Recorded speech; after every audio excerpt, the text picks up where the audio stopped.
ചിലര് ഗീബത്തും നമീമത്തും പറയുമ്പം സൂഫിസം ചമഞ്ഞിട്ടാണ് പറയാ.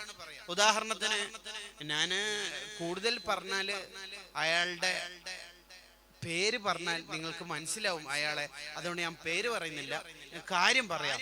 അത് ഗീബത്തും ബിൽ ഖൽബാണ്, ഹറാമാണ്. അങ്ങനെയുണ്ട് ചില സൂഫിസത്തിന്റെ തൊപ്പിയിട്ടിട്ടാണ് അഭിനയിക്കുക. രണ്ടാമത്തേത് നമീമത്തിന്റെ ഒരു കോലുണ്ട്.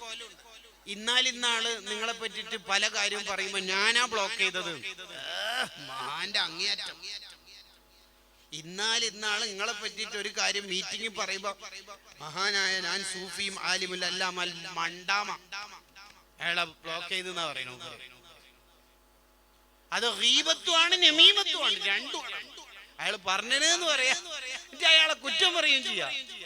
കണ്ടാ, ഗീബത്തുമാണ് നമീമത്തുമാണ്, രണ്ടിന്റെയും ഹറാമിന്റെ കുറ്റം അവിടെ ഉണ്ടാകും. ഇബ്നു ഹജറുൽ ഹൈതമി റഹിമഹുല്ലാഹ് അവിടുത്തെ സവാജിർ എന്ന കിതാബിൽ പറയുന്നതാണ്.